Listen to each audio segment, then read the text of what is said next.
The alarm never sounded. Callan Rourke's eyes opened at 5:47 every morning, the way a fuse blows, not gradually, but all at once without warning or ceremony. 6 years of single parenthood had burned the habit into him at a cellular level, the body's own system overriding whatever clocks he set. He lay on his back in the gray pre-dawn and listened to the house the way he used to listen to unfamiliar terrain, cataloging every sound before committing to movement. Owen's door down the hall was closed. The boy slept in the deep, boneless way of children who hadn't yet learned to carry anything heavy through the night. The pipes in the walls ticked as the furnace kicked on against the October cold, seeping through the Kentucky hills. Outside, a truck downshifted on the state road 2 blocks over, and the sound tapered into silence like something retreating. Callan sat up and planted his feet on the hardwood floor. The cold helped. It always did. He'd learned years ago that cold demanded presence you couldn't drift when your feet were reminding you they existed. He crossed to the bathroom and ran the water until it went lukewarm, never hot, and stood with his hands under the tap watching the drain. 36 years old, and the mirror showed a face assembled from decisions rather than years, the particular weathering that came not from age, but from the specific kind of attention required to keep 2 lives running when you'd only ever planned for one. He dressed in the dark by feel, work shirt, canvas pants boots that had been resoled twice and would need it again by spring. The routine had grooves worn into it deep enough that his hands knew where everything was without his eyes needing to confirm. Routine was the architecture of functional grief. He'd figured that out the hard way, and he'd built his life inside it the way a contractor works with the foundation he's given, rather than the one he'd have chosen. The coffee maker finished its cycle as he reached the kitchen. He stood at the counter and drank the first cup while looking out the window at the backyard where the grass had grown too long for the 3rd week running, and the fence along the back property line leaned at an angle that would become a structural problem before spring. He added both to the internal list he maintained with the same methodical discipline he'd once applied to equipment checks before a deployment, the same system, smaller stakes, same necessity. Then he drained the mug and set it in the sink. Owen appeared in the doorway at 6:20 socks, mismatched hair, compressed on one side from sleeping hard against the pillow. He was 9 years old and already possessed a gravitational relationship with silence, preferring it to conversation, the way Callan preferred tools with obvious purpose, over ones that required interpretation. The boy climbed onto the stool at the counter and pulled his sketch pad from where he kept it wedged between the fruit bowl and the backsplash. Callan set the cereal box on the counter without comment. Owen poured with concentration, measured the milk with the precision of someone who'd made peace with exactly one correct way to do things, and bent over the sketch pad with his pencil before the first spoonful reached his mouth. Callan poured a second cup and looked at what Owen was drawing. The sketch was half-formed, a figure standing in what might have been a doorway or a garage bay, the proportions slightly off in the way of a child who understood composition instinctively but hadn't yet learned the technical vocabulary for what his eye already knew. The figure was tall, the shoulders carrying themselves in a way that suggested purpose rather than weight. There was something in the stance Callan recognized without being able to say from where, and he let it go and drank his coffee. Owen noticed him looking and covered the sketch pad with his forearm in a gesture so automatic it had to be habit. Callan let that go too. The drive to Rourke's took 9 minutes if he caught the lights, 11 if he didn't. He almost always didn't. The garage occupied a corner lot on the east side of Harlan, Kentucky, where the industrial blocks gave way to a strip of commercial buildings that had been repurposed so many times their original intentions were no longer legible. Callan's father had opened Rourke's in 1991 as a straightforward auto repair shop, and it had remained that for 20 years before Callan took it over and added the coffee corner, 4 tables, a commercial pot, and a chalkboard menu with 3 items, because people kept sitting on the front steps waiting for their cars, and it seemed wasteful not to give them somewhere proper to wait. He unlocked the bay doors at 8:02 and stood in the entrance, breathing in oil and metal and the particular sweetness of antifreeze that had soaked into the concrete over 3 decades. His tools hung on the pegboard in the system his father had designed, and that Callan had maintained without alteration, because changing it would have felt like arguing with the dead. The lift stood ready in the center bay. The appointment book showed a full morning brake job on a Silverado, timing belt on a Subaru transmission diagnostic that would either be straightforward or catastrophic, depending on what the fluid looked like when he dropped the pan. He prepped the first bay and brewed a fresh pot for the coffee corner and stood behind the counter for a moment, looking at the space his father had built and he'd maintain. The four mismatched tables, the chairs that didn't match each other, or the tables. The photograph on the wall in its plain black frame positioned where anyone standing at the counter would see it, two men squinting into desert-light arms around each other's shoulders. Grins that belonged to people who'd finished something hard together. The man on the left was Callan at 28, lean and sun-scorched. The man on the right was shorter, broader through the chest with their father's jaw and their mother's eyes. Brennan had been 22 in that photograph 3 years into his Navy service, and he'd been laughing at something just before the shutter clicked. Callan couldn't remember what, only the sound of it, the way it had filled that particular stretch of desert air, like it had always belonged there. Brennan laughed like a man who hadn't yet learned that restraint was sometimes the appropriate response. And in 12 years of service, he never quite learned it, which had been both his greatest quality and the thing that had occasionally driven Callan insane. Below the photograph, a small brass plate, Corporal Brennan Rourke, U.S. Navy, 1990 to 2018. 6 years. The number was accurate but insufficient the way most numbers were when applied to things that actually mattered. The Silverado came in at 8:30, driven by a man named Decker, who'd been bringing his vehicles to Rourke's for 11 years and talked during every visit with the sustained enthusiasm of someone making up for long stretches of solitude between appointments. Callan listened and responded at appropriate intervals while he worked. And by 10 o'clock, he'd replaced the brake pads and resurfaced the rotors, and handed Decker his keys and absorbed approximately 400 words about the County Road Commission's ongoing failure to maintain the stretch of 119 that Decker drove daily to the hardware distribution warehouse on the far side of town. The Subaru came in at 10:30. Callan dropped into the timing belt replacement with the focused attention it required, the kind of work that left no room for anything outside its own demands. He was deep into it, hands moving with the practiced efficiency of someone who'd done this particular job enough times to stop thinking about the steps and start thinking through them when the bell above the front door chimed. Not the bay entrance, the coffee side. He glanced at the clock on the workbench. 11:40. Too late for the morning rush, too early for the lunch crowd. He wiped his hands on a shop rag and moved toward the door between the garage and the coffee area, already composing the polite misdirection he used for people who wandered in looking for the quick lube place 2 blocks down. He stopped in the doorway. The woman sat at the far table, the corner one, positioned with its back partially to the wall in a way that gave clear sight lines to both the front entrance and the interior door where Callan now stood. He noticed that first. The chair angle wasn't accidental. It was the seating choice of someone who'd learned through experience that knowing where exits were mattered more than comfort. She wore a dark canvas jacket despite the mild temperature outside, jeans that had seen genuine use rather than manufactured distress, and boots with rubber soles that suggested practicality over style. Her hair was pulled back in a functional knot at the base of her skull.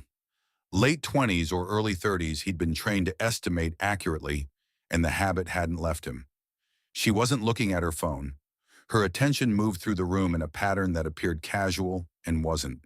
A continuous low-level scan that cataloged occupants and exits and distances without making eye contact that might be interpreted as confrontation. The dog beside her chair sat with the kind of stillness that came from serious training rather than temperament. A German shepherd, large and well-built with a vest showing wear at the edges that spoke of years of use. Service animal patches. Do not pet. And below those, on a tag clipped to the vest's left panel, text Callan couldn't read from across the room. He walked forward. His boots made enough noise on the concrete that the woman had ample warning before he reached the counter. Her eyes tracked him the whole distance.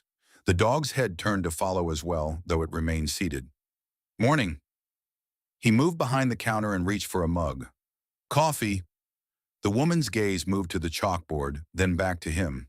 When she spoke, her voice came out quieter than her posture suggested it should. Black, please. Thank you. He filled the mug and carried it to her table and set it down.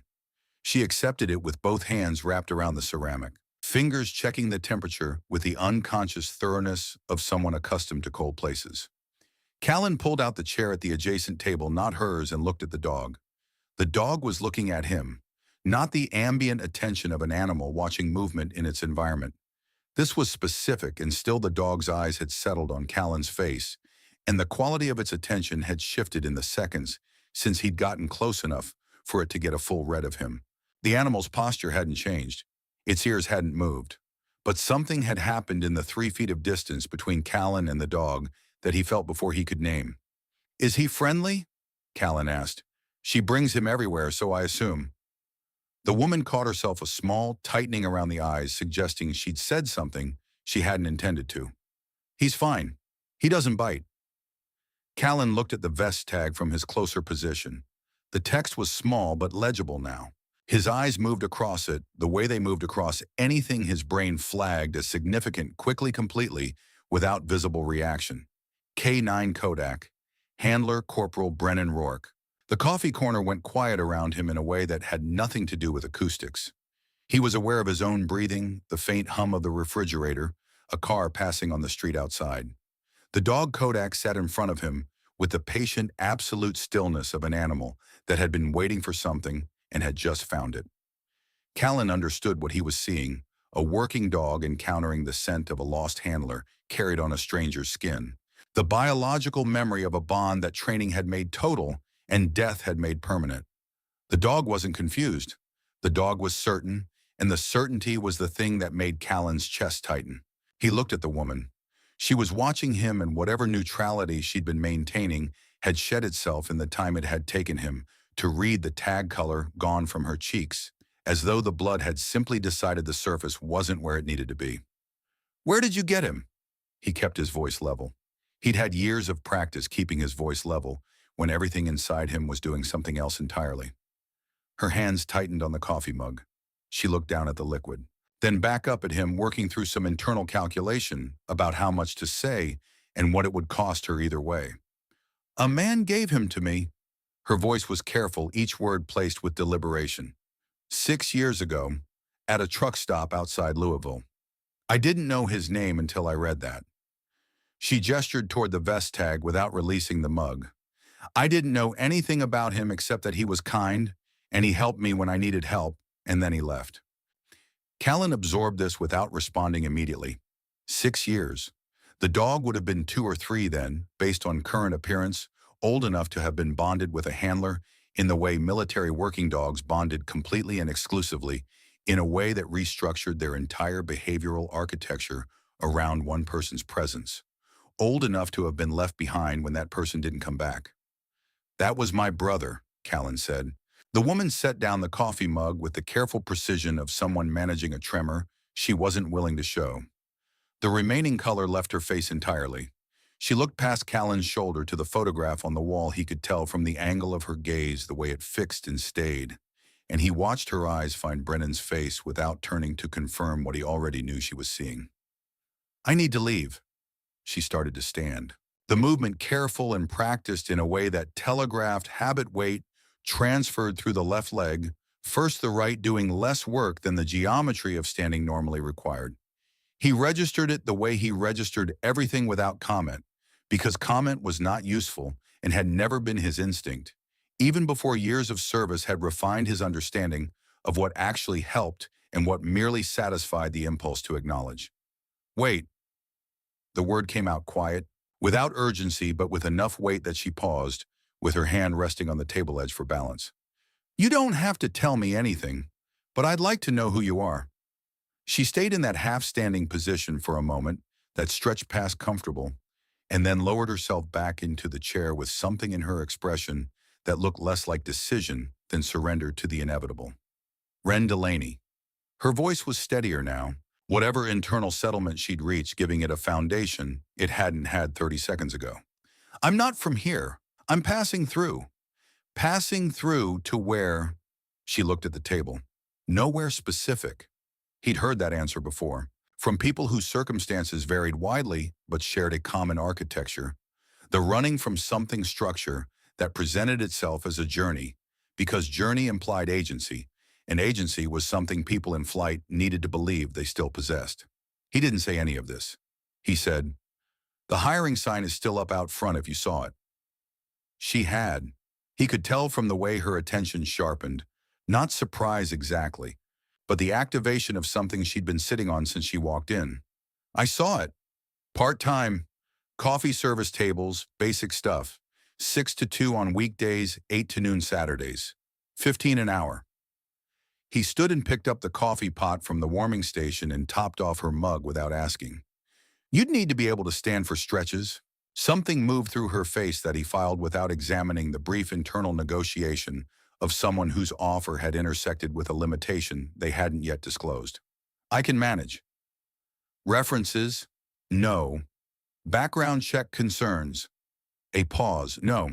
Can you make change without a calculator? Yes. Show up on time? Yes. He set the coffee pot down. Come back tomorrow at 6. She looked at him with the particular expression of someone searching for the catch and not finding it, which was itself a form of answer, about the places she'd been and the people who'd made offers there. He had no catch. He needed someone to pour coffee during hours he couldn't be in 2 places at once. She'd walked in, and Brennan's dog had recognized something on him that the dog had no business finding in a garage in Harlan, Kentucky, 6 years after the last time Brennan had been anywhere. He wasn't operating on logic. He knew that.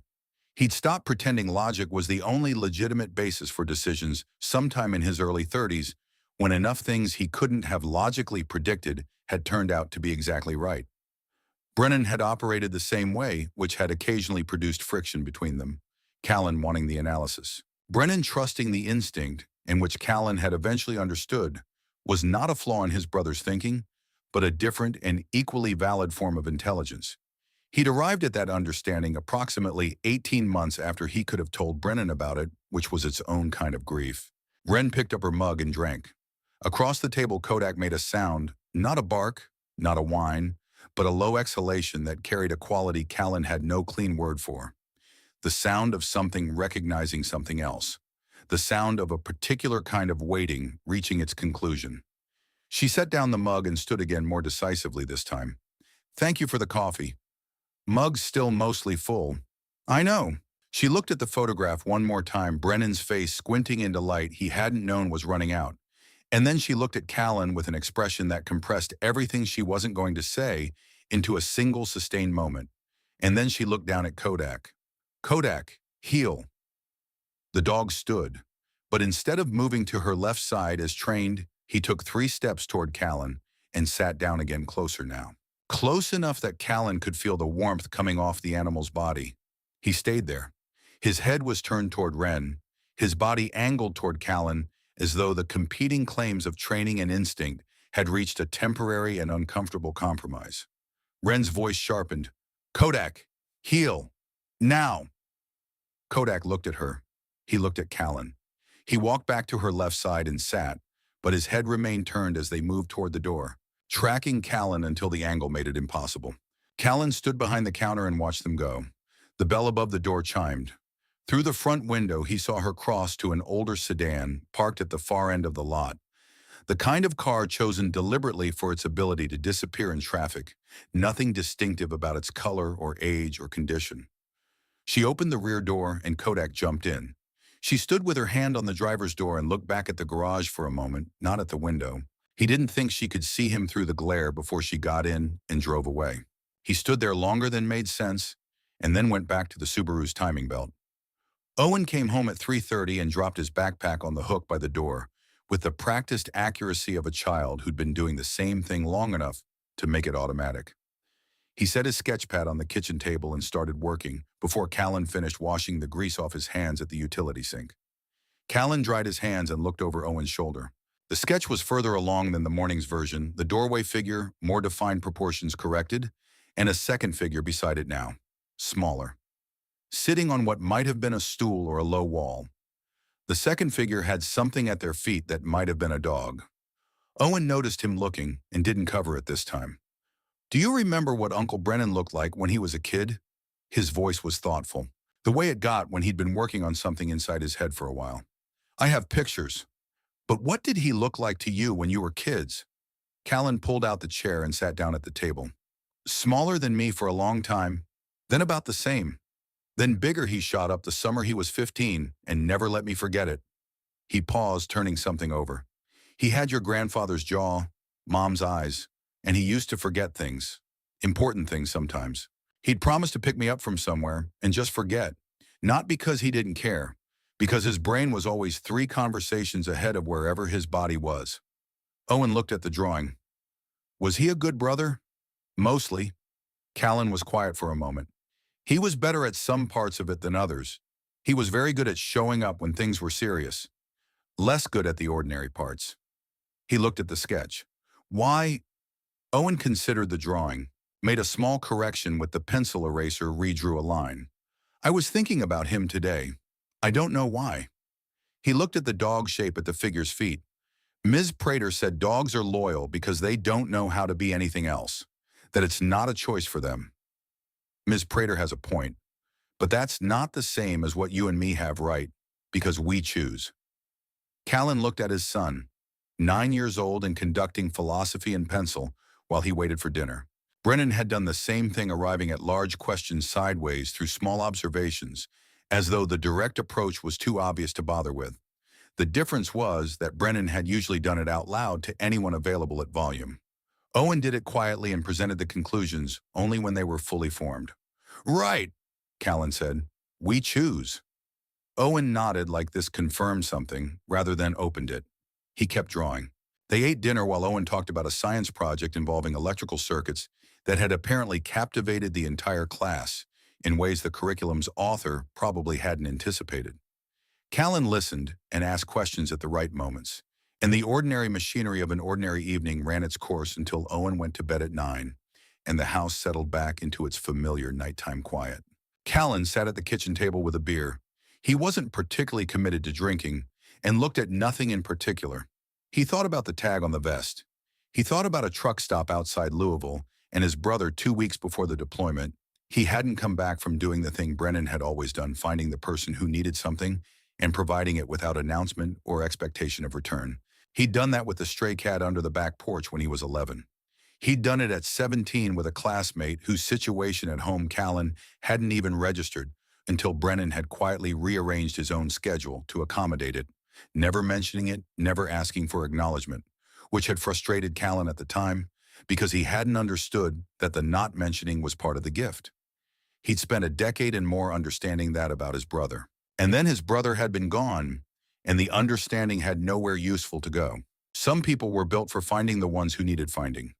Brennan had been one of them. It was also occasionally the reason Callan had wanted to strangle him, because the instinct didn't come with a filter for when it was inconvenient or when it put Brennan himself last on the list of people he was responsible for. That had been the argument 3 weeks before the final deployment. Not about the deployment itself they'd been through that enough times that the argument had worn smooth. It had been about the way Brennan operated, the way he treated his own well-being as a secondary consideration to whatever was in front of him that needed tending. Callan had said things that were true and said them badly, and Brennan had gotten quiet in the particular way he got quiet when he was done arguing, but not done being right, and 2 days later he'd driven to Lexington with Sully, and they hadn't spoken before the deployment left. Callan had been meaning to call for 3 weeks. He hadn't called. The call he'd received instead had been from a number he didn't recognize, and the voice on the other end had been official and careful and had told him what it told him in language designed to reduce variables. He finished the beer and rinsed the bottle and went to bed. He didn't sleep for a long time. She was there at 5:58 the next morning. He saw the sedan in the lot when he pulled in, parked in the same spot as yesterday. He sat in his truck for a moment and noticed that the sedan's windows showed the particular clouding that happened when a car had been occupied overnight, the interior temperature differential expressing itself as condensation on the glass. He noticed this and filed it and got out of his truck and unlocked the garage. Wren appeared in the doorway between the parking lot and the coffee area at 6 o'clock, exactly Kodak at her left side. She'd changed clothes, different jeans, the same canvas jacket. Her hair was pulled back more tightly than yesterday, severe enough that the small scar above her left ear was visible, a thin pale line that disappeared into her hairline.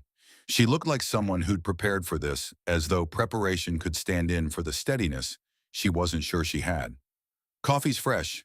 He gestured toward the counter. Red apron's on the hook. Sugar and cream are on the side table. I'll walk you through the register when the first customer comes. She nodded and moved to the counter with Kodak at her left side. He watched her pour a mug with controlled hands and add nothing to it. She lifted the red apron from its hook and examined it briefly before tying it around her waist with the efficient movements of someone for whom any standardized garment defaulted to the feel of a uniform. Kodak settled under the corner table Wren's corner, the one with the sight lines, and put his head on his paws. Callan went to the garage and got under the Subaru. The morning ran its course. The construction crew came in at 7:15, ordered 4 coffees, argued about a concrete pour that had gone wrong at the job site down the street. A retired couple came in at 8 and stayed until 9:15. The postal carrier came in at 9:45. Wren handled all of it with an efficiency that was slightly startling. In its completeness, she'd understood the register on the first explanation, made correct change, kept the counter wiped, and refilled the sugar dispensers during a lull without being asked. Callan emerged from the garage at 10 to find her reorganizing the supply shelf behind the counter in a way that was clearly more logical than how he'd been doing it, which didn't bother him in the least. Anything run out? Half and half. There's enough for today. I'll add it to the store run. He poured himself a coffee and leaned against the counter. How'd you end up with him after my brother? Wren was straightening the mugs on the rack, aligning the handles. Military working dogs get reassigned when a handler dies, or retired if they're old enough. She didn't stop working while she talked the movement, giving her somewhere to put what the conversation was costing her. Kodak was too young to retire. They tried 2 other handlers. He shut down both times, wouldn't work, wouldn't eat properly, failed every deployment assessment. So they listed him for service dog placement. She set the last mug in its place. I applied through a veterans support organization I was working with. Single-person history of being around working dogs. I had the right profile on paper. He noticed what she didn't say, but not in practice. Her hands stilled on the counter. The silence lasted exactly long enough to mean something. Not at that point, no. But you applied anyway. I thought he needed someone more than he needed someone stable. She turned to face him with the directness of someone who decided something while her hands were occupied. I was right. He's been with me 4 years. He's the main reason I'm functional in public spaces. Callan looked at Kodak under the table. 4 years was a long time to hold someone together. He thought about what Owen's teacher had said about loyalty being structural rather than elected, the kind that couldn't be withdrawn because there was no mechanism for withdrawal. He thought about his own answer to Owen about choosing and about whether the distinction was as clean as he'd made it sound. What did he say to you? Callan asked. At the truck stop. Exactly. Wren was quiet for a moment. A car pulled into the lot. She looked at it, assessed it, relaxed when a woman got out alone. He said Kodak needed someone who knew how to stay. Her voice was carefully neutral, carrying the words without the weight they contained. That he was tired of being left. The woman from the lot came through the door and approached the counter. Wren turned to take her order with the seamless professionalism she'd been maintaining all morning. And Callan pushed off from the counter and went back to the garage. He worked through the afternoon with the particular focus that complicated mechanical problems, demanded the kind that left no bandwidth for anything outside the immediate task. There was a dignity in that in work that asked everything of your attention and returned something concrete. A problem identified, a cause isolated, a solution implemented. He'd found the same thing in the work he'd done before this, though the stakes had been different and the problems hadn't yielded to wrenches. At 2:15, Wren untied the apron and hung it on its hook. Callan heard her in the other room and came to the doorway, wiping his hands. She was collecting her jacket from where she'd draped it over a chair back, Kodak already at her left side. Same time tomorrow, she asked. Same time. She started for the door, then stopped. When she turned, something in her expression suggested she'd decided to spend something she'd been conserving. Why did you hire me? You didn't ask for anything. He thought about the practical answer, which was true but incomplete. He thought about the full answer, which required a conversation neither of them was ready for. He settled on the part that could stand on its own. You needed work. I needed help. Everything else is just background noise. She looked at him with the evaluating expression he'd noticed the day before, searching for a trap she couldn't find. And then she nodded once and left with Kodak walking beside her in the exact position he'd been trained to hold. Callan watched through the window as she helped Kodak into the backseat of the sedan. The car didn't leave. It stayed in the far corner of the lot, and after 10 minutes he understood it was going to stay there through the night, the way it had the night before. Owen was doing homework at the kitchen table when Callan got home. The sketchpad closed and pushed to the side in a way that suggested it had been opened recently. He looked up when his father came in, assessed the expression on his face with the accuracy he'd always possessed, and waited. "Someone new started working at the garage today," Callan said, hanging his keys. "A person? Yes, a person. She has a dog." Owen straightened immediately. "Homework abandoned." "What kind?" "She German Shepherd, trained like the ones Uncle Brennan worked with." The boy went still in the particular way he went still when something had landed somewhere important inside him and was still moving through the layers. He looked at the sketchpad. Then he looked at Callan. "Is the dog okay?" "The dog is fine. Well taken care of." "Good." Owen opened the sketchpad and bent over it, but he wasn't drawing, just looking at what was already there. After a moment, without looking up, "Is she okay?" Callan started pulling things from the refrigerator for dinner. He thought about the sedan in the parking lot. He thought about the careful way she stood and the careful way she sat and the small scar above her left ear and the way she'd said "stable living situation" with the measured precision of someone defining a term they were not themselves in possession of. "She will be," he said. Owen absorbed this and nodded and started drawing. And the house did what it always did, held the two of them inside its familiar architecture of routines and ordinary hours, while outside the streetlights came on in sequence, pushing back the dark in small increments. The way most things that actually helped worked, not all at once, but steadily, one manageable segment at a time. The third morning she arrived at 5:55. The sedan was already in the lot when he got there at 5:48. And Callan paused in his truck with the engine idling and looked at it and acknowledged something in his chest that he didn't try to name, just filed it alongside everything else he was accumulating about Wren Delaney and her dog and the 6-year thread connecting them to a photograph on his wall. She came through the door at 6 exactly. The red apron went on. Coffee started brewing. The morning did what mornings at Rourke's did, filled itself with the familiar cast of regulars whose routines intersected with his in the reliable way of a community that had decided, mostly without discussion, to anchor a portion of its daily life to this particular corner. Mid-morning, during the lull between the early crowd and the late-morning stragglers, Callan came through the doorway and found Wren at the corner table with a mug of coffee and Owen's sketchpad open in front of her. She hadn't taken it from anywhere. It was sitting exactly where Owen had left it the afternoon before, and she'd picked it up and was looking at the pages with the focused attention of someone who knew what they were looking at. He should have said something. Instead, he stood in the doorway and watched her turn pages slowly. She stopped at the drawing from 2 mornings ago, the tall figure in the doorway, the smaller figure on the stool, the shape at their feet that might have been a dog. She looked at it for a long time. Her free hand rested on the table near the book, fingers loose, and then Kodak lifted his head from his position under the table and rested his chin on her knee. And her hand moved to rest on top of his without her apparently deciding to do it. She looked up and saw Callan in the doorway. He didn't apologize for watching. She didn't apologize for looking at the sketchpad. The space between them held both things without requiring resolution. "He's good," she said.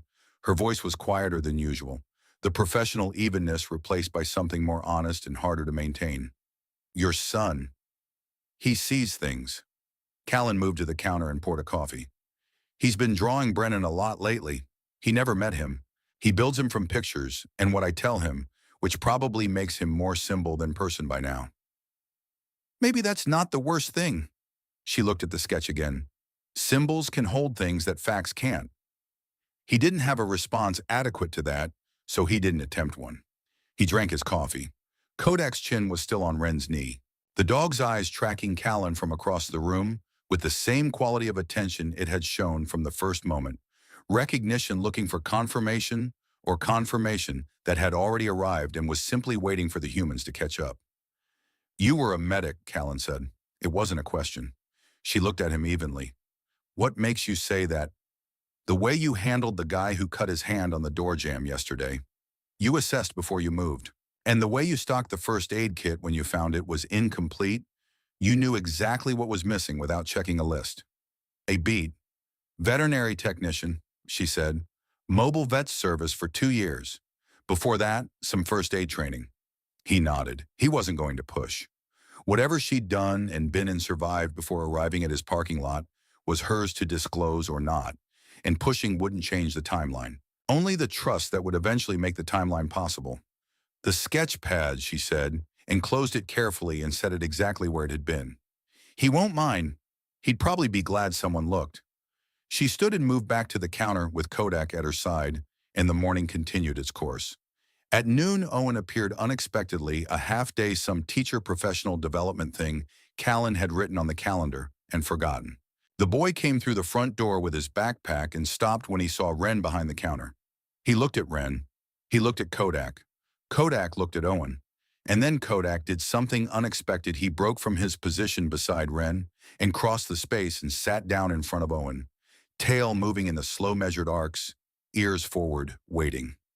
Not the intense focused stillness he'd brought to his first encounter with Callan. Something lighter. An animal that had taken a reading and found it good.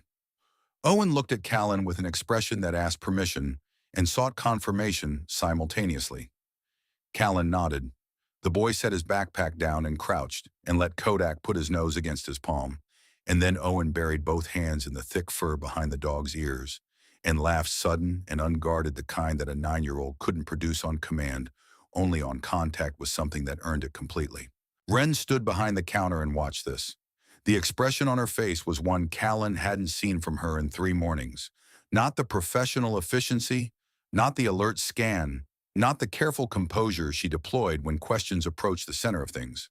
This was open, unguarded, the face of someone watching something they hadn't known they needed to see until they were already seeing it.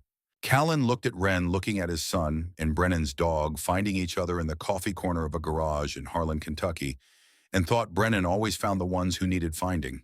But the finding moved in all directions at once. It always had. The afternoon finished itself in the ordinary way of afternoons. Customers came and went. Owen did homework at the corner table with Kodak sleeping across his feet, which the boy accepted with the serene satisfaction of someone receiving something they'd wanted for a long time without knowing the wanting had a shape.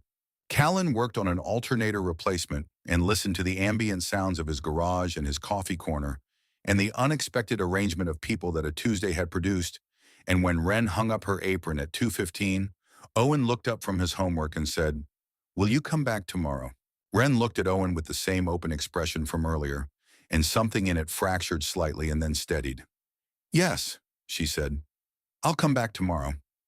After she left, after the sedan had been sitting in the lot long enough for Callan to confirm it was staying again, Owen pulled the sketch pad across the table and opened it to a fresh page and started drawing. Callan didn't look this time. He started dinner and let the boy work. When he finally glanced over, the new drawing was more complete than Owen's work usually was.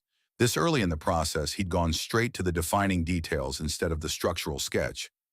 A woman in an apron behind a counter, a dog beside her, and behind them both partially visible in the doorway between the garage and the coffee area. A figure that was less a portrait than an impression, height and posture, and the particular set of shoulders that communicated something specific about what the person was watching and why it mattered to them. Owen had signed it in the corner the way he always signed his drawings, not his name, but the small mark he'd developed in 2nd grade and never explained. Then below it, a second mark Callan hadn't seen before, a paw print small and careful, drawn with the deliberateness of something that was meant to stay. Callan looked at it long enough to be sure he was seeing it correctly. Then he put dinner on the table and called his son in from the other room.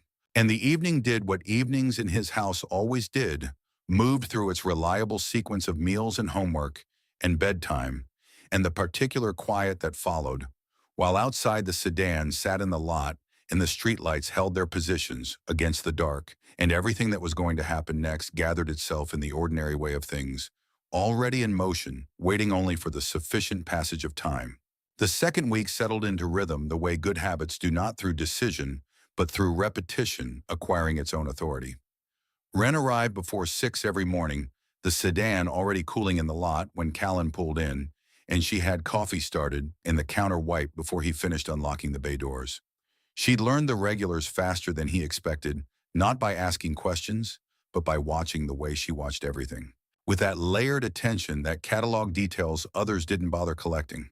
She knew Decker took his coffee with 2 sugars and that he preferred the table by the window because he liked watching traffic and that he'd stop talking mid-sentence if you looked at your watch. She knew the retired couple, the Hargroves, came in Tuesdays and Thursdays and always ordered the same thing, and that Mrs. Hargrove would not drink the coffee if it had been sitting more than 20 minutes. She knew the postal carrier liked her tea strong enough to hold a spoon upright and that she had exactly 11 minutes before her route fell behind schedule. Callan observed all of this from the doorway between the garage and the coffee area, when he observed it at all, and said nothing because nothing needed saying. She was doing the job. She was doing it well. Whatever else she was carrying, she'd learned somewhere that competence was its own form of safety, that if you did the work correctly and completely, it created a perimeter that other things had trouble crossing. He understood that architecture. He'd built his own life inside a version of it for 6 years. What changed in the second week was Owen. The boy had started lingering at the garage after school instead of going straight home, which required a revised bus arrangement that Callan sorted without much discussion. Owen sat at the corner table with his homework and his sketch pad, and Kodak arranged across his feet like a throw rug that breathed, and the homework got done with a consistency that hadn't always characterized the process before. Callan wasn't certain whether Kodak's presence improved Owen's concentration or simply made the sitting still more rewarding, but the results were the same either way. Wren watched Owen with the same attention she applied to everything but different in quality, less cataloging, and more the careful observation of someone tracking something they hadn't allowed themselves to want to track too directly. She refilled his water glass without being asked. When he got frustrated with a math problem and pressed the pencil too hard and tore the paper, she set a fresh sheet beside him without comment and moved on. She didn't offer to help with the math. And Callan noticed that too, the restraint of it, the recognition that help had to be offered in the right currency, or it didn't land as help at all. Thursday morning of the second week, Sully Greer came through the front door at 7:45. Callan had known Sully for most of his adult life in the loose, reliable way of men who'd grown up in the same county and found themselves in proximity at regular intervals without ever deciding to be friends exactly. It had simply accreted the friendship over years and shared context the way sediment builds without anyone scheduling it. Sully had served 2 tours Army rather than Navy and had come back to Harlan and started a contracting business and married a woman from Corbin and had 2 daughters who played travel soccer and consumed his weekends between October and May. He was not a man who came into Rourke's on Thursday mornings. His pattern was Saturdays when he had time. He came through the door and his eyes moved around the room the way they always did. Sully had his own version of the scan, Army-trained and slightly less refined than Callan's, but operating on the same foundational logic, and he clocked Wren behind the counter and Kodak under the table, and he stopped walking. Not the pause of someone surprised, the arrest of someone who'd encountered something their body recognized before their brain had finished processing it. Callan was in the garage doorway with a coffee mug, and he watched Sully's face go through something complicated and private. Sully looked at Kodak. He looked at the vest. He looked at Wren. He looked at Callan. Wren had already turned to face the new customer, her professional attention engaged the order ready to be taken. She hadn't seen what Callan had seen in Sully's face. "What can I get you?" Sully crossed to the counter and ordered a coffee, and paid for it, and took it to the table nearest the door, which was not how Sully usually operated. He was a counter-leaner, a stand-and-talk man, not a sit-alone-at-the-table man.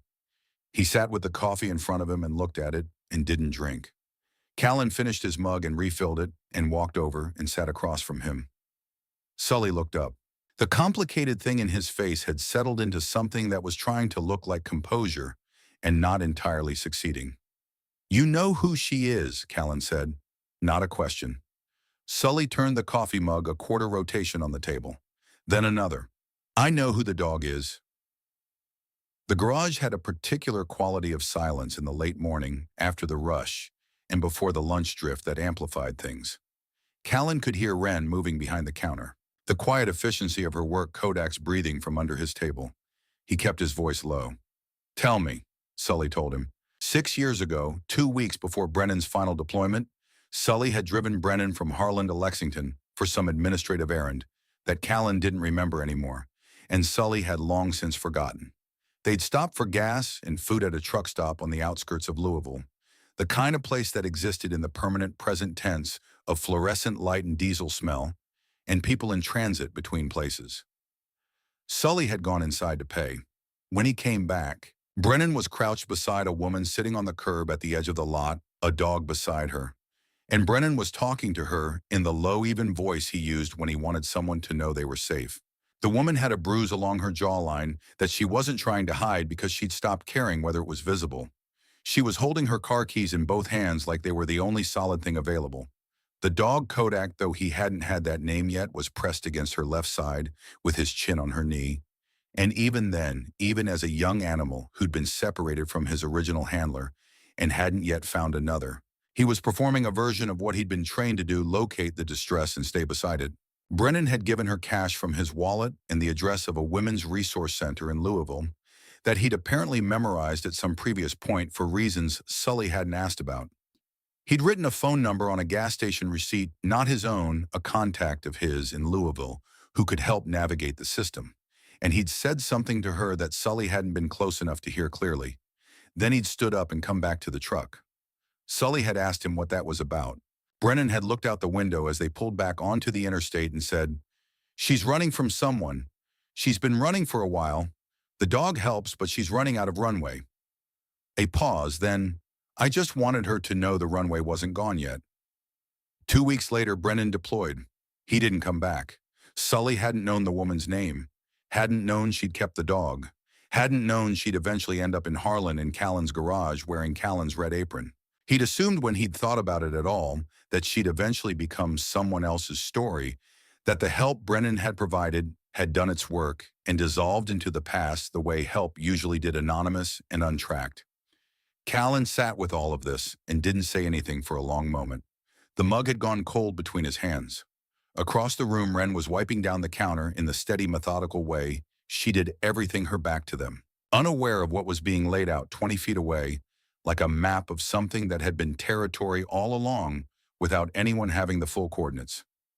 "Did he say anything else?" Callan kept his voice level by familiar effort. "On the drive back." Sully turned the mug another quarter rotation. "He said she needed someone who'd stay, not stay. He said those were different things." He looked up at Callan. He said the dog already knew the difference. Callan stood and took his cold coffee to the counter and poured it out and rinsed the mug and stood at the sink for a moment looking at the drain. Brennan's voice was something he heard less clearly with each passing year. The way all voices faded, not the content, but the particular texture of it, the frequency that had been his brother's and no one else's.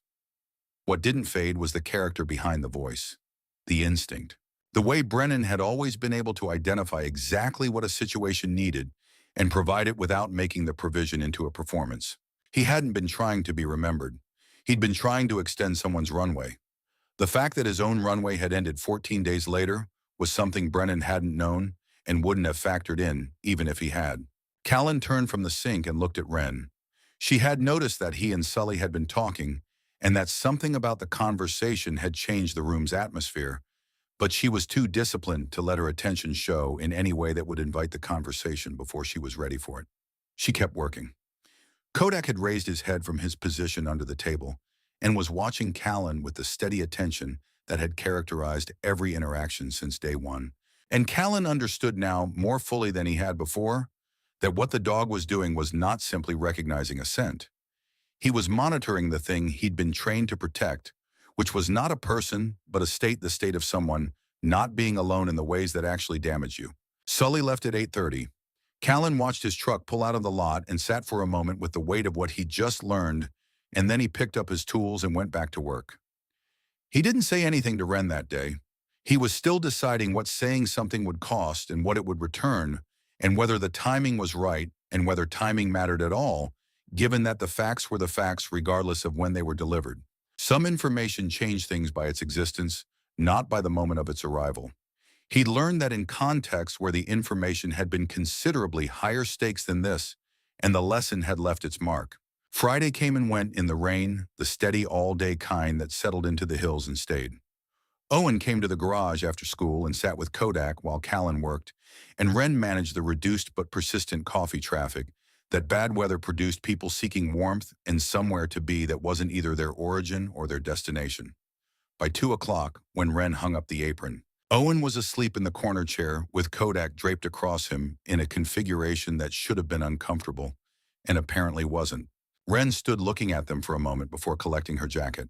She had an expression that had no armor in it at all, the kind that appeared only when the subject didn't know they were being observed, or when the observer forgot to manage their face because what they were looking at had briefly made management seem beside the point. "He does that at home too," Callan said quietly from the garage doorway. "Falls asleep in chairs. His mother did the same thing." Wren looked up. The expression didn't disappear exactly. It shifted, made room for his presence without erasing itself. "Was she?" She stopped, reconsidered. "You don't have to. Leukemia. 6 years ago. Owen was 3. The same year as your brother. Different months. February for her, September for Brennan." He looked at his son, at the dog, at the small, ordinary scene of the two of them asleep in the corner of his garage while rain came down on the roof. It was a bad year for keeping people. Wren was quiet for long enough that he thought she wasn't going to respond, and then she said, her voice low and without decoration, "I think some years are just like that. They take what they take. And then you find out what you're made of, not because you wanted to know, but because there's nothing left between you and the question." He looked at her. She was looking at Owen, not at him, and her profile showed the scar above her ear, and the set of her jaw, and the steadiness that she wore like a second skeleton, and he thought she knows what she's made of. Whatever finding out she'd been through, she'd come through it with an accounting of herself that she was still in the process of accepting. The weekend passed. Monday arrived with the cold clarity of late October asserting itself, and with it something Callan had been carrying since Thursday, settling into the shape of a decision. He waited until the morning rush had cleared, and Owen was at school, and Wren was reorganizing the supply shelf, the second reorganization. She did it every week, some returning habit from an earlier life, and he came through the doorway and sat at the counter and said, "I need to tell you something. About Sully." She didn't stop what she was doing, but the quality of her stillness changed. She kept her hands moving and let him talk. He told her what Sully had told him. All of it. The truck stop, the cash, the address, the phone number on the gas receipt. Brennan's voice through the window of a truck pulling back onto the interstate talking about runways. He told it plainly without inflection that would make it into something shaped to produce a particular response, because she deserved the information straight rather than curated. When he finished, the supply shelf was organized and her hands had stopped, and she was looking at the wall above the shelf at something that wasn't there. "He didn't know my name," she said. "No. He helped someone whose name he didn't know. That's who he was." She turned around.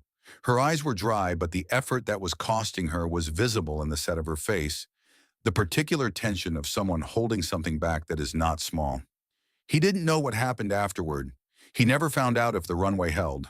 "No, he didn't." The thing that moved through her face in the silence that followed wasn't grief exactly, though grief was part of it. It was the more complex thing that grief became when it was tangled with a debt you'd never been able to repay, because the person the debt was owed to had stopped existing before you'd had the chance. Callan knew this particular variety intimately, had been carrying his own version of it for 6 years. And he recognized it in her, the way you recognized a weather pattern you'd been caught in before. "He thought about you," Callan said. "After, on the drive back. He talked about you." Her chin lifted fractionally. "Sully told you that?" "Yes." "What did he say?" Callan repeated it exactly. She needed someone who'd stay, not save stay. Those were different things. The dog already knew the difference. Wren turned back to the shelf and put both hands on the counter below it, and stood there with her weight on her arms and her head down. And Callan let her have the space, because some things needed room to move through you before they could become anything you could speak. After a while, she straightened. She didn't explain anything, or apologize for anything, or perform the recovery for his benefit. She just picked up a cloth and wiped down a section of counter that was already clean, and said, "I had a storage unit in Nashville, where I kept everything I couldn't carry. I've been paying the monthly fee for 4 years. A pause. I kept paying it because stopping felt like deciding something I wasn't ready to decide. He understood the logic. The storage unit as open question, The monthly fee is the cost of not committing to the answer. What's in it? My drafting table, all my illustration work, about 15 finished manuscripts I never submitted, paint and brushes, a filing cabinet full of rejection letters from before I got good enough to collect acceptance letters, which I was starting to do when things went wrong. She looked at the corner table, her table the one with the sight lines as though she were doing some internal geometry. It's a lot of paper that adds up to a person I used to be. Or a person who's still there. She looked at him with something that was close to the expression from Friday afternoon, the undefended one. You sound like Owen. He's better at this than I am. He's better at this than most adults I know. The door chimed and she turned to take the order, and the morning continued, and Callan went back to the garage with the particular feeling of having moved something from one place to another, not resolved but repositioned, located more accurately than before. It was on a Wednesday in the third week that Owen found the letter. Callan had been meaning to go through the last box from Brennan's personal effects for years. It sat in the garage storage room on a shelf between a rebuilt carburetor he was saving for his '68 Mustang project that was never going to happen, and a box of his father's old automotive manuals. He'd opened it twice, once when it arrived to sign the paperwork, and once in the second year when he'd thought he was ready and discovered he wasn't. Everything in it was where he'd left it from that second attempt. Photographs, a watch, Brennan's service record summary, some letters from their mother returned from his last deployment. Owen had gone into the storage room looking for a flashlight and come out with a small envelope sealed holding it like something he'd found in the woods that was either harmless or important, and he couldn't tell which. Dad, this has your name on it. The handwriting on the envelope was Brennan's. Cal just that in the angular print his brother had used since he'd stopped being patient enough for cursive somewhere around age 12. The envelope was sealed. Whatever it contained had been written and sealed and packed with a deliberate intention of either sending it or not sending it, and circumstances had resolved the question in the worst available way. Callan sat at the kitchen table with it for several minutes before opening it. Owen sat across from him with a glass of water and didn't say anything, which was the correct instinct, and Callan noted it the way he noted all of Owen's correct instincts with a quiet, accumulating gratitude that he didn't always find words for. The letter was 3 paragraphs. Brennan's handwriting compact and angular, the letters slightly compressed in the way of someone writing in uncertain conditions or limited time. Cal, if you're reading this, then the ratio came out wrong, and I ended up on the bad side of it. Don't spend too long on that part. You know how it works. I want to tell you about someone I met. I don't have her name. I should have gotten it and I didn't, which is going to bother me if I think about it, so I'm not going to think about it. I met her outside Louisville at a truck stop. She had a dog, one of ours actually, from a placement program, which seemed like either a coincidence or the universe being obvious. She was in bad shape, but she was still moving, which is the important thing. Moving is harder than it sounds when everything is working against you. I helped where I could. I want to know if she made it. I know I'm asking you to find someone you don't have a name for, which is an unreasonable ask, and I know you're going to try anyway because that's who you are. Look for the dog. The dog was something. If you find the dog, you'll find her. Callan read it twice. Then he folded it on its original creases and held it in both hands and looked at the kitchen wall for a long moment. Owen spoke quietly from across the table. Is it about the lady at the garage? Yes. He didn't know her name. No. Owen turned his water glass in a slow circle on the table. But he wanted you to find her. Callan set the letter down flat on the table between them. He did. The boy looked at it with the focused attention he brought to his drawings, the kind that indicated he was not just seeing the surface of something, but working on the structure beneath it. Then he said, with the blunt clarity that was one of his most consistent characteristics, maybe he knew you'd need her, not just that she'd need you. Both ways. Callan had no response that was equal to this, so he didn't attempt one. He picked up the letter and folded it back into the envelope and set it on the counter by the fruit bowl where he could decide later what to do with it. He started making dinner. Owen opened his sketch pad. He showed the letter to Wren the next morning. He didn't build up to it or create context around it. He set it on the counter in front of her when she arrived and said, Owen found this in a box in the storage room. She looked at the envelope and then at him, and he nodded and she picked it up. She read it standing at the counter in her apron with the garage smell coming through the open doorway, and Kodak at her feet and the coffee maker running its cycle behind her. She read it once, and then she read it again. When she set it down, she pressed her fingertips flat against it on the counter, like she was verifying that it was solid, that it existed in the physical world, and not only in whatever was happening inside her. He wrote about the dog. Her voice was even in the way that required considerable maintenance to keep even. He said the dog was something. He was right. She lifted her hand from the letter. Kodak had been passed through 3 families before I got him. The placement program had almost given up on him. He wouldn't work, wouldn't eat right, kept finding the perimeter of wherever he was, and sitting there watching the road. She paused, like he was waiting for something to come back, or something else to arrive. Callan looked at Kodak, who looked back at him with the steady ancient patience of a dog who had learned to wait at a foundational level, not as a trick or a skill, but as a practice, the way some people learn prayer. He found what he was waiting for. Wren's jaw worked for a moment. 2 things. He found 2 things. She folded the letter back into the envelope with the care she brought to anything fragile or irreplaceable, and set it on the counter between them. I need to tell you something. In return. He waited. The man I was running from. I've been waiting for 3 weeks for signs that he's tracked me here. She was looking at the counter, not at him. He always finds me. I move, I stabilize. I start to think the trajectory has held, and then he appears. It's been 4 years and he's found me 3 times. She looked up. I should have told you that before you hired me. You have Owen here. You have a business. I should have been transparent about what follows me. Callan held the weight of this.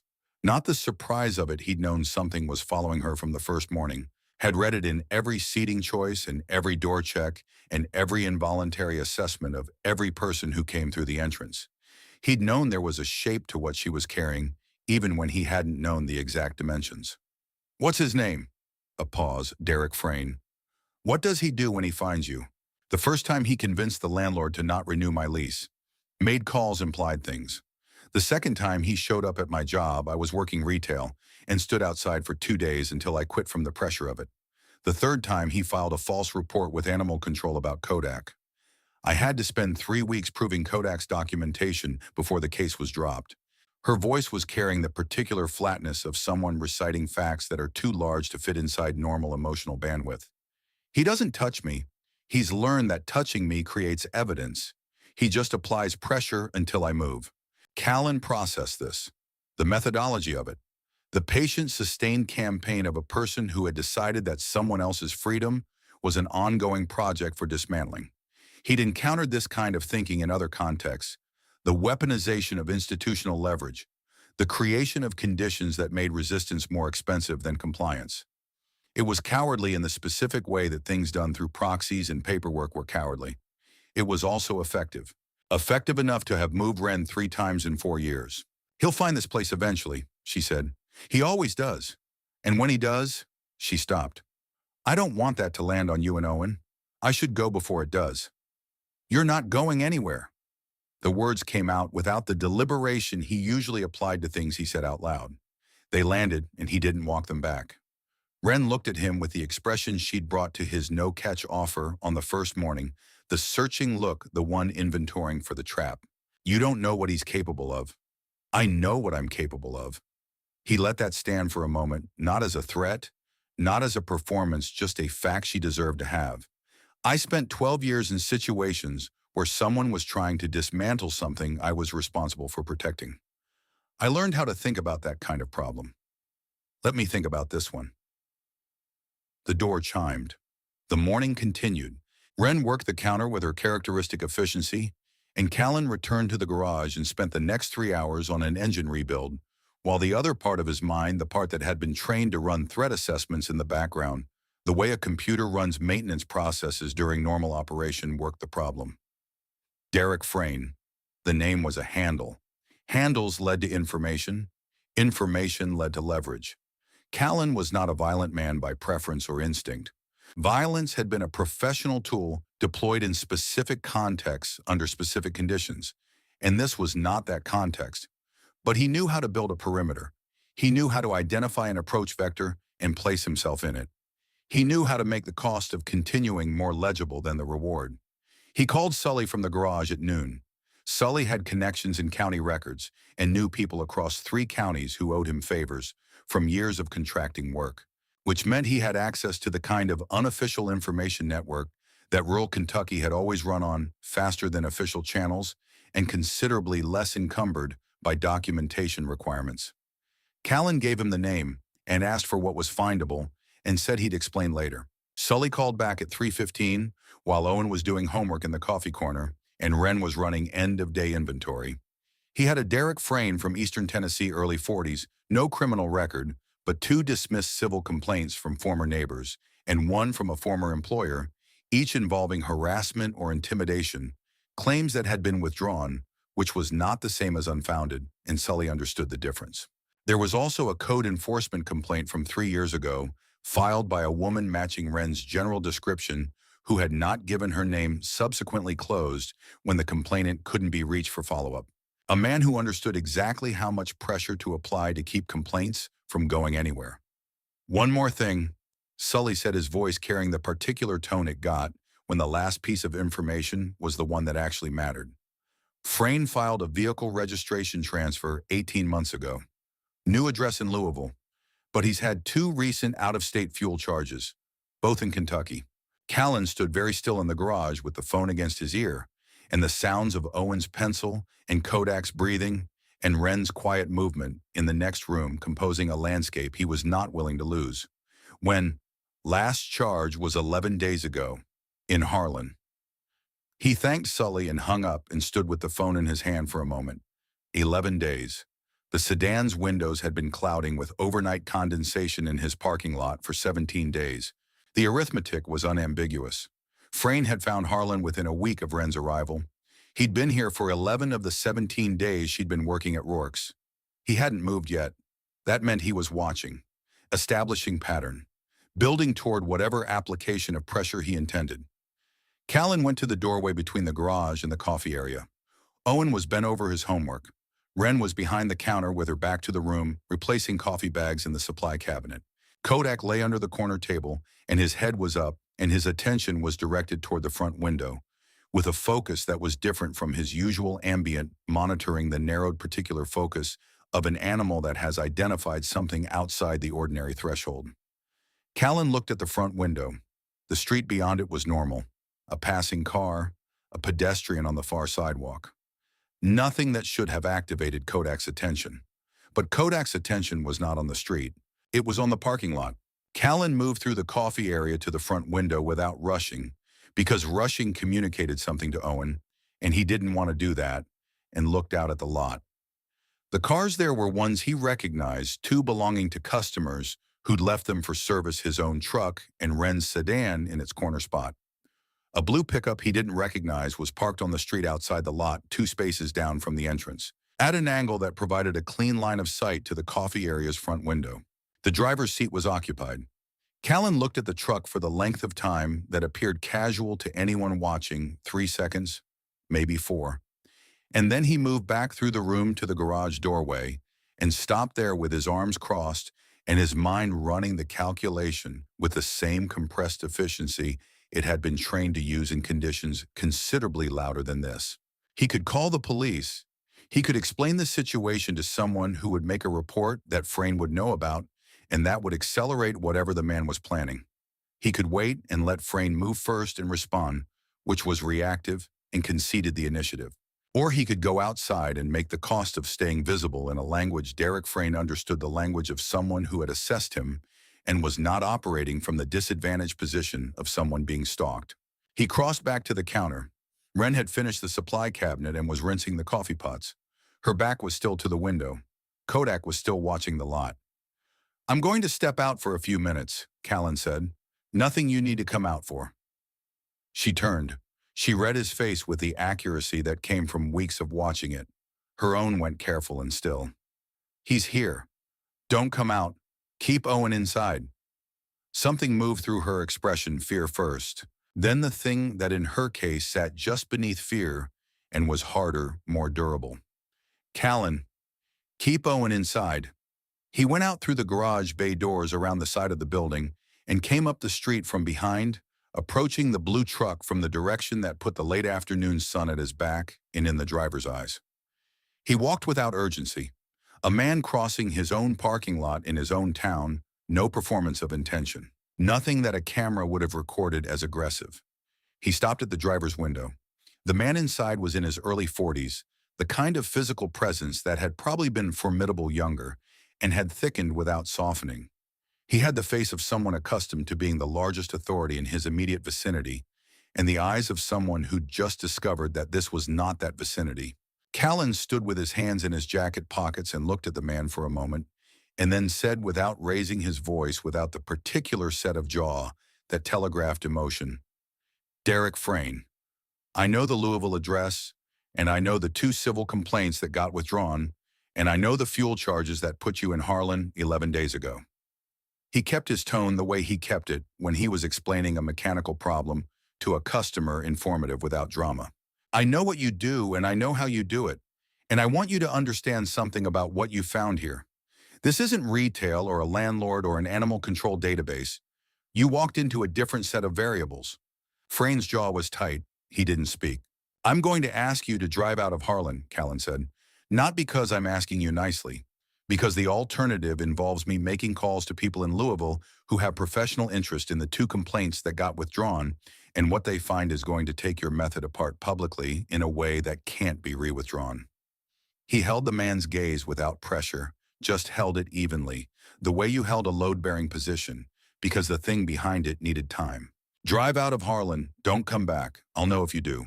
Frayne held his gaze for another 10 seconds. Callan had been in rooms where people pointed things at him that were considerably more persuasive than eye contact, and he'd learned that the decision in those rooms was made in the first 3 seconds, and the rest was time passing while the decision worked its way to the surface. Frayne had made his decision. The remaining 7 seconds were logistics. The truck started. It pulled out from the curb without a word, without a gesture. Without any of the parting theatrics that came from people who still believed they had options they were choosing not to exercise. It moved down the street and turned left at the corner and disappeared. Callan stood on the sidewalk for a moment longer. The afternoon was cold and clear. A dog was barking somewhere in the residential blocks to the north. He turned and walked back to the garage. Wren was in the garage doorway. She'd been watching through the bay window, which was not what he'd asked, but was what any reasonable person in her position would have done. She was standing very straight, both arms wrapped around herself, and her face was the most unguarded he'd seen it outside of the moments that Owen had produced by accident. "He's gone," Callan said. She didn't say anything for a long moment. Kodak had come to the doorway behind her and was looking past her at Callan with the slow tail movement of an animal that had monitored something developing and had reached a satisfactory conclusion about the outcome. Wren's voice came out quiet and rougher than usual. "I've spent 4 years running every time he found me, because running seemed like the only option that kept moving." "Running is a valid option," Callan said, "until it isn't the only one." She looked at him with the full, undefended version of her face, the one she produced when she forgot to manage it, or when what she was looking at made management seem like a smaller consideration than what was actually there. Her eyes were bright, not tears, but the condition that preceded a decision about whether to allow them. "Your brother said the runway wasn't gone," she said. "He was right. I just couldn't see what was holding it up." Owen appeared behind her in the doorway, sketch pad in hand, having apparently decided that the length of their absence from the coffee area warranted investigation. He looked at his father. He looked at Wren. He took in the set of both of them with the uncanny social intelligence that had always operated at a frequency slightly above what 9-year-olds were supposed to have access to. He looked at Kodak. Kodak's tail was moving at the relaxed, steady pace that indicated a threat had resolved. Owen looked back at Callan and decided that whatever he'd come out to investigate had already been handled correctly, and he returned to his homework without comment, the sketch pad tucked under his arm. Wren watched him go. When she turned back to Callan, she'd made the decision about the tears in the direction of not allowing them. And what remained in her face after that decision was something quieter and more settled than anything he'd seen from her in 3 weeks. The particular stillness of someone who has put down something heavy and has not yet decided to pick it back up. "Thank you," she said. You would have figured out another way. Maybe. She moved back inside, untied the apron, hung it on its hook, with the same care she always gave it. But I didn't have to. That's the part that's going to take me a while to get used to. Kodak followed her to the counter and sat beside her, and she put her hand on his head, and he leaned into it the way he always did, not as a request for comfort, but as the delivery of it, because that was the thing about animals trained to stay beside the distress. They didn't wait to be asked. Callan stood in the doorway between the garage and the coffee area and thought about runways and the people who held them up, and about his brother's handwriting on a folded piece of paper, and about the dog that had walked to him on the first morning with the certainty of something that had been waiting a long time and had finally confirmed it was done waiting. Look for the dog, Brennan had written. If you find the dog, you'll find her. He'd found her. What came next was the harder, longer work, the kind that couldn't be completed in an afternoon, that would take months and patience, in the gradual, incremental accumulation of ordinary days. But it had begun. The variables had shifted. And in the particular arithmetic of people who have been through enough to understand what actually mattered, that was not a small thing. It was, in fact, the only thing. The week after Frayn's truck disappeared around the corner on Elm Street, Wren stopped checking the parking lot before she came inside. It happened gradually. The way any habit formed under pressure releases when the pressure lifts, not as a decision, but as an absence that accumulated until it became its own kind of presence. The third morning after she came through the door at 5:58 and was already tying the apron before she registered, she hadn't looked at the lot. She stood with the strings in her hands for a moment, noticing the absence, and then finished the knot and started the coffee. Callan saw it from the garage doorway and said nothing because nothing needed saying. The evidence was in the apron strings, in the way her shoulders had found a different resting position, in the fact that Kodak had stopped doing the narrow-focused assessment of the front window that had characterized his mornings for 3 weeks. The dog still watched the door when it chimed. He just watched it the way a dog watched something interesting, rather than the way a working animal monitored a perimeter. November settled over Harlan with the first hard frost that killed the last color overnight and left the hills gray and stripped against low white sky. The renovation happened during the second and third weeks. A contractor Sully recommended, who worked fast and made few complaints and left the space transformed in ways that the before state had not suggested were possible. 6 tables instead of 4. A booth along the south wall. The commercial espresso machine that Wren had researched across 3 evenings at the drafting table and selected with the thoroughness she brought to anything she decided mattered. She'd drawn the layout herself, 3 versions, pinned to the wall above the drafting table in the storage room. Traffic flow tables spacing the placement of the booth relative to the counter. Callan had come in on the 3rd morning of planning to find all 3 versions side by side and had looked at them for a while and then said, the 3rd one. The booth placement opens the sightlines better. She'd looked at him. You looked at all 3. I look at everything in my garage. It's a storage room. It's my storage room. He'd already been moving back toward the bay door. 3rd one. The booth went where she'd drawn it. The traffic flow worked exactly as calculated. On the morning the renovation finished, Callan arrived to find her already there earlier than usual, standing in the middle of the expanded space in the gray pre-dawn, before the lights were fully up, turning in a slow circle. He stopped in the garage doorway and watched her take in what the room had become, and he let her have it without an audience because some completions were personal. She put both hands flat on the new counter surface and looked at the walls where she'd hung her own work ink and watercolor studies done in the weeks since the drafting table arrived. The garage from the street at first light, a close study of Kodak at rest. Owen's hands around his sketch pad, the drawing itself not visible. Only the hands and the concentration in them. No names on any of it, just a small mark in each corner that was hers. The espresso machine required 3 days to master. She had it in 2. The regulars responded the way people responded when they discovered they'd been settling for something and were offered better with the loyalty of the newly converted. Frank Delroy came the 2nd Saturday after the renovation, with 3 men Callan recognized by face, all carrying the particular atmosphere of people who'd been somewhere that left a mark and had spent years in places without the vocabulary for it. They took the booth and stayed 3 hours. Before they left, Frank stopped at the counter and looked at the ink study of Kodak on the wall and said, "That's a working dog." Wren was wiping the espresso machine. He was. What branch? Navy. His handler didn't make it back. Frank looked at her for a moment with the recognition that moved between people who shared certain kinds of knowledge, the look that said, I know what that sentence costs to say. He nodded once. We come in Saturdays. You mind if we keep coming? Her professional distance adjusted by a fraction, not abandoned, recalibrated. No, she said. Come back. Within 3 weeks, Frank's group had grown from 4 to 9, occupying the booth and 2 adjacent tables every Saturday morning without anyone naming the arrangement or making it official, because naming it would have changed what it was. Callan watched it grow from the garage with the quiet satisfaction of someone who hadn't planned a thing and recognized it as exactly right. The Saturday before Thanksgiving. Wren drove to Nashville and mailed the portfolio from a post office near the storage facility. She told Callan when she got back, setting her keys on the counter with the finality of someone completing a task that had been open too long. 3 publishers, the ones whose recent acquisitions suggested they'd understand what it was. He poured her a coffee. How long until you hear? Months. Publishing doesn't move fast. She wrapped both hands around the mug. It doesn't matter yet about the response. What matters is I sent it. He considered her.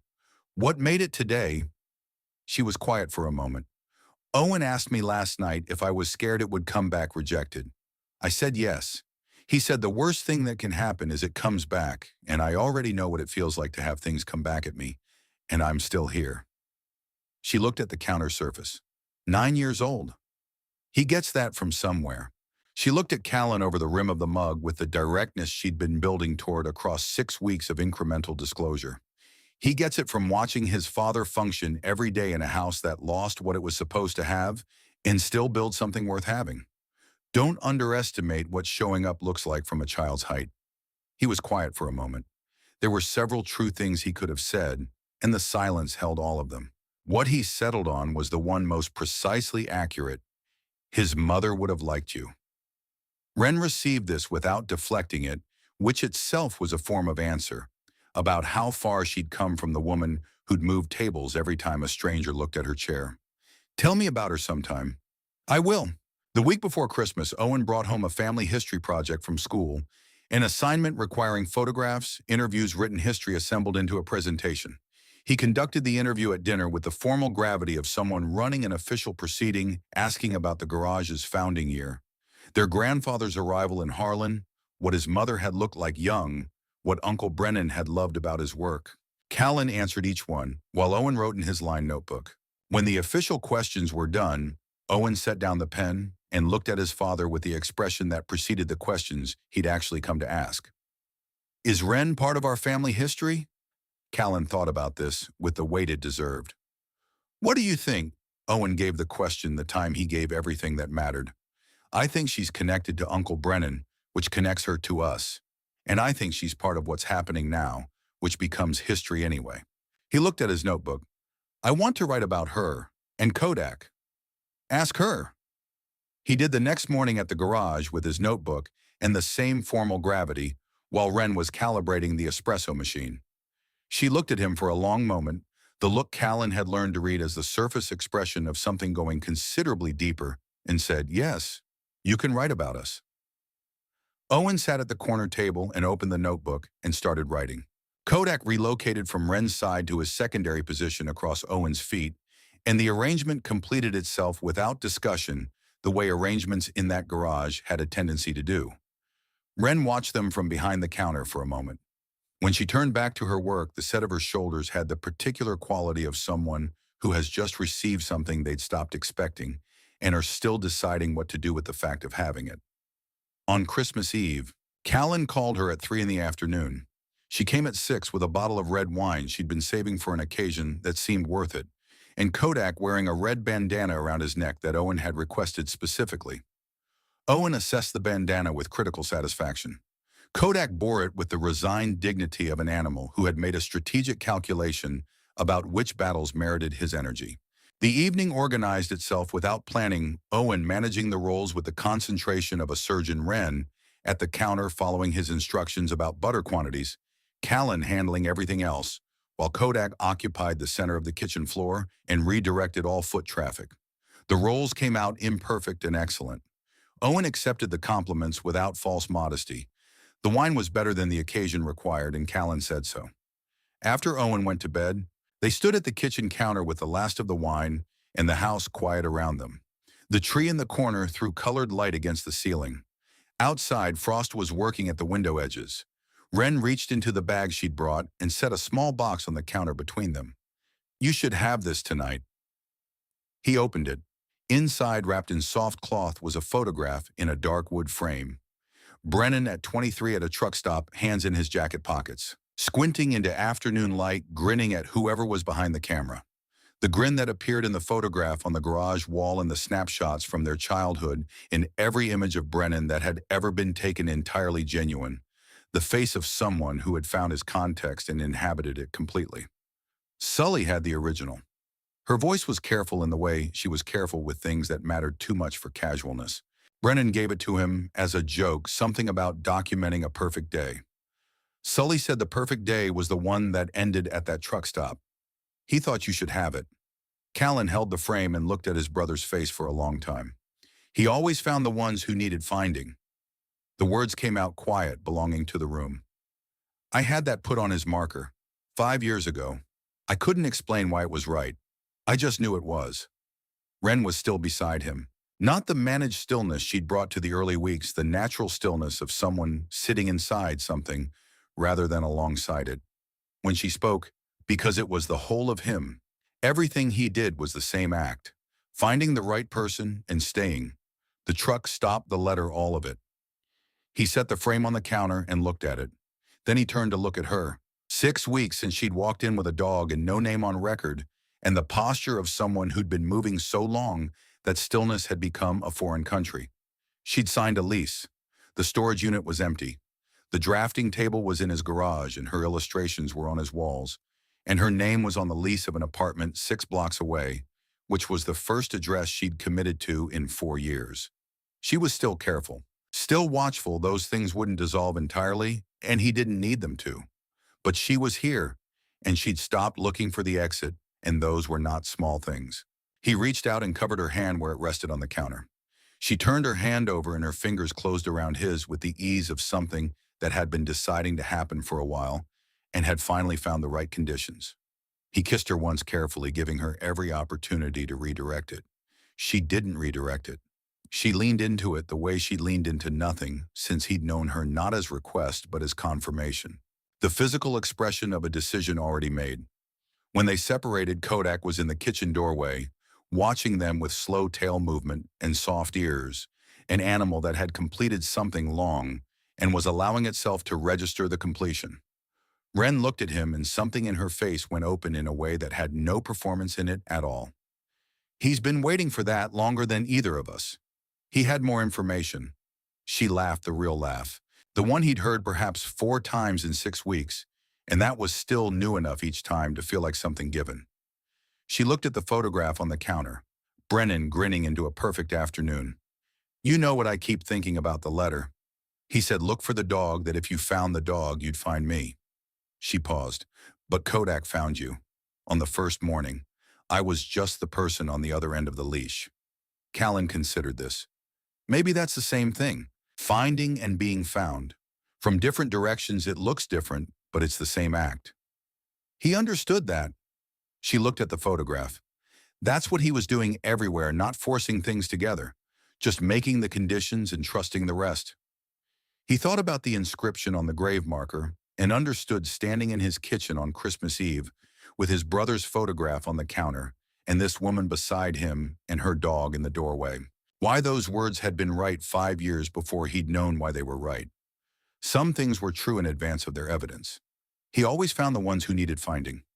January arrived with a particular cold that settled into Kentucky hills and stayed the kind that made the garage's concrete floor ache underfoot, even through boot soles.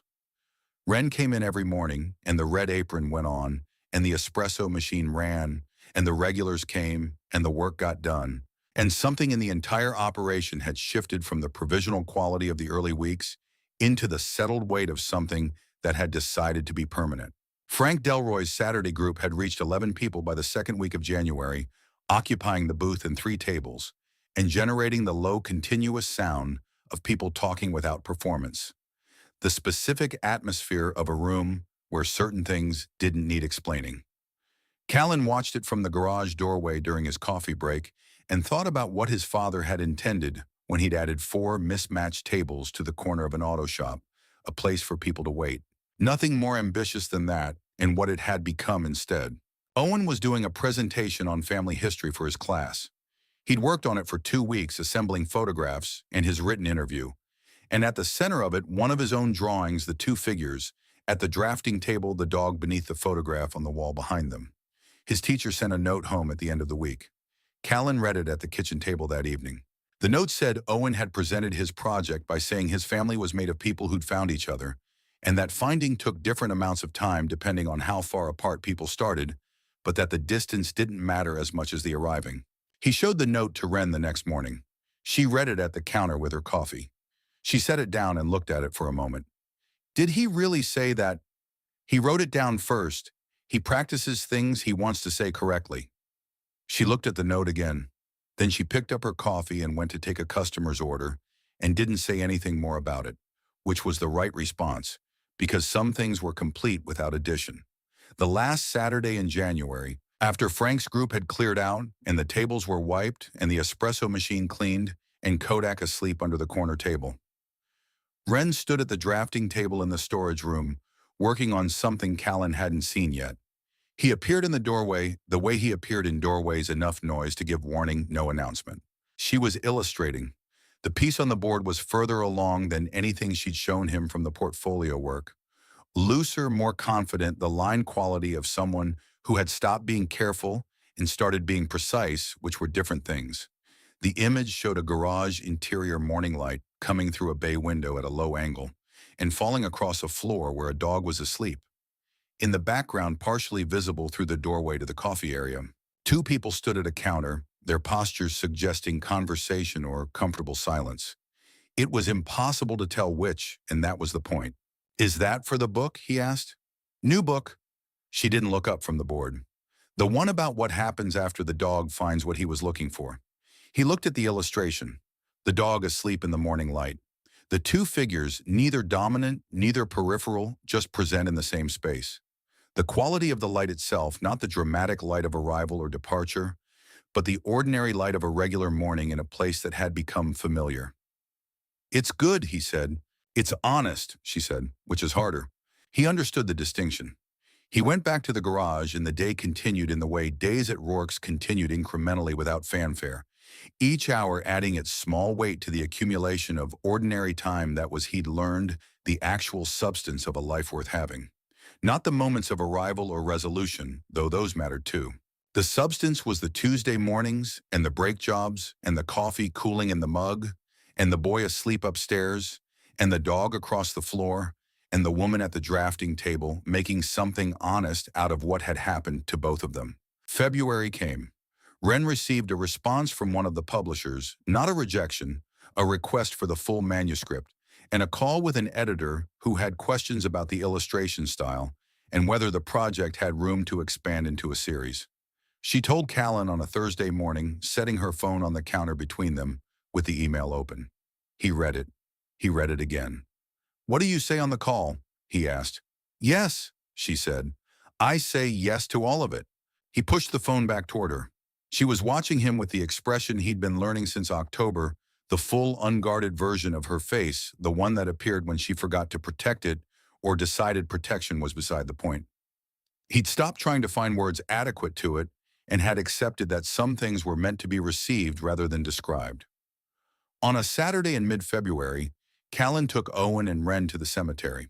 He'd been going every few months since the marker went in, sometimes with Owen, sometimes alone. He'd never brought anyone else.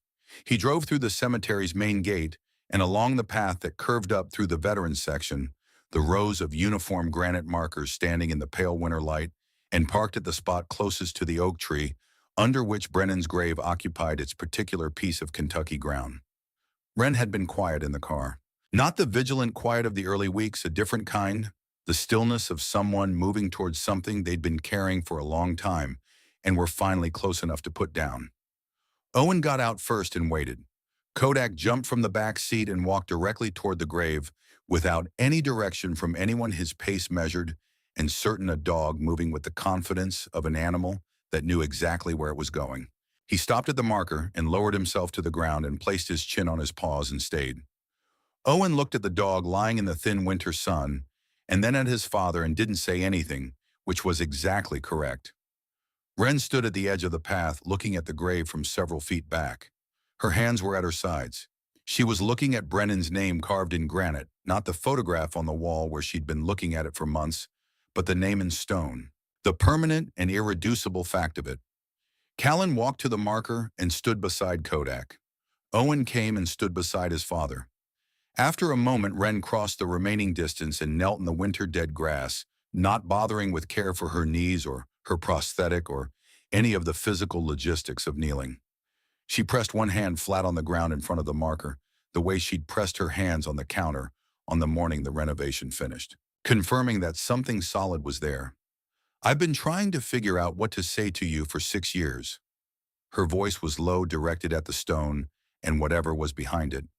"I kept thinking I needed to explain myself. Why I'm still here when you're not.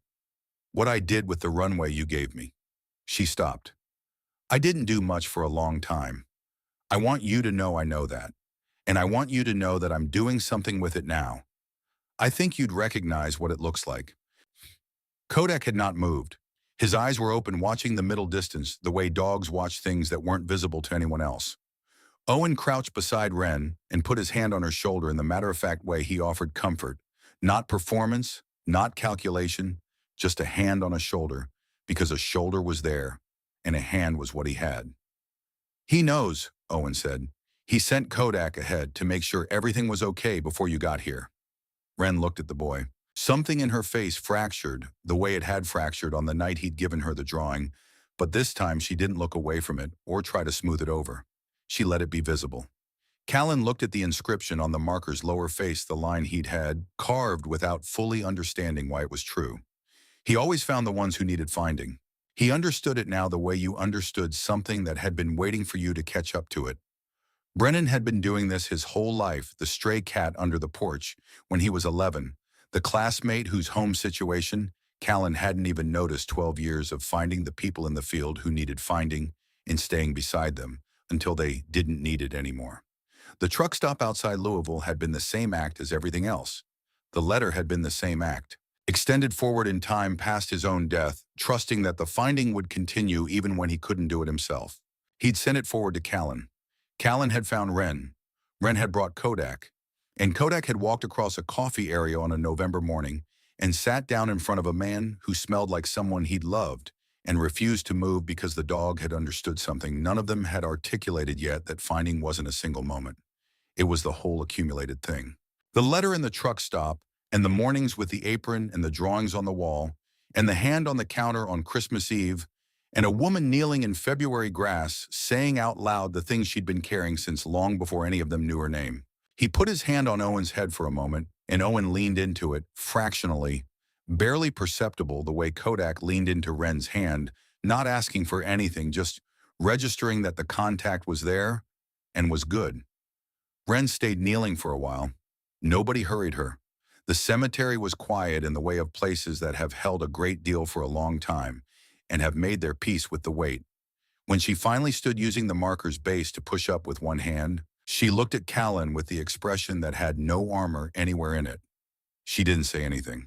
He didn't need her to. They walked back to the car in the thin winter light, Kodak between Wren and Owen, his pace unhurried. Owen talked about a science project involving water pressure that had apparently captivated his entire class for a week.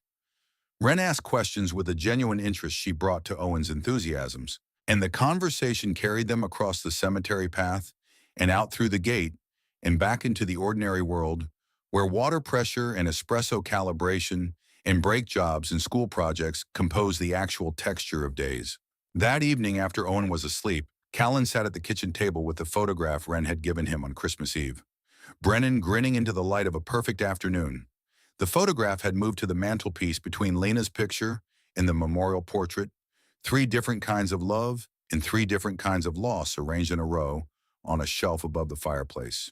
All of them present in the same house where dinner got made, and homework got done, and an imperfect life continued in the imperfect way that was the only kind available. His phone buzzed. A text from Wren home. "Thank you for today. I think I'm done carrying it the way I was carrying it." He typed back, "Good." Then after a moment, Brennan would have said it was about time. Her response came quickly. He would have said it much louder. He always did. A pause, then Callan. "I'm okay. I want you to know I'm actually okay, not performing okay. There's a difference, and I know you know that, and I want you to have the real version." He looked at the message for a long moment. He thought about the woman who'd moved tables 3 times in an hour because she thought strangers needed the space. He thought about the sedan windows clouded with condensation in his parking lot for 17 days before he'd found the right way to do anything about it. He thought about the way she'd read Brennan's letter with her fingertips pressed flat against the paper, afterward confirming it was real. "I know," he typed. "Get some sleep." He set the phone on the table and looked at the 3 photographs on the mantelpiece. The colored light from the Christmas tree was gone. He'd taken it down last week, and the mantelpiece sat in the ordinary lamplight of a February evening, the 3 frames holding their respective faces with the quiet permanence of things that had been placed somewhere and had stopped being temporary. He turned off the lamp and climbed the stairs. Through Owen's door, he could hear his son's steady breathing, the deep unconscious rhythm of a child who had decided that the world around him was sufficient. Down the hall, the guest room that had started clearing itself of the miscellaneous storage that had accumulated in it over 6 years, making space for the possibility that someone might occasionally need it. Outside, the streetlights held their positions along the empty street. Harlan was quiet in the way of small towns in February, contained by cold and darkness into something manageable. Rourke sat on its corner lot with the lights off and the sign that still needed repainting, and the expanded coffee area inside that had become something nobody had planned for it to become, which was the way the best things usually went. Callan lay in bed and looked at the ceiling in the dark and thought about nothing in particular, which had not always been possible, and was now, and the difference was not nothing. Some things stayed broken. Some things found their way back to a shape that could hold weight again, and some things, a dog and a letter and a woman who'd run out of runway and found more of it than she'd expected, made something new from what had been lost, not despite the loss, but through it, the grief and the good so thoroughly interwoven that separating them would have destroyed both. He closed his eyes. In the room down the hall, Owen slept. 6 blocks away, in an apartment with a drafting table and a dog across the floor, Wren slept. On the mantelpiece downstairs, 3 photographs held their vigil in the dark. Tomorrow the alarm wouldn't sound. His eyes would open at 5:47 the way they always did. He'd put his feet on the cold floor and make coffee, and Owen would appear in the doorway with mismatched socks and the sketch pad. And by 6 o'clock, Wren would be pulling into the lot, and Kodak would jump from the back seat, and they'd all begin again the ordinary work of an ordinary day, which was the only kind of day there was, and which was, it turned out, enough. More than enough.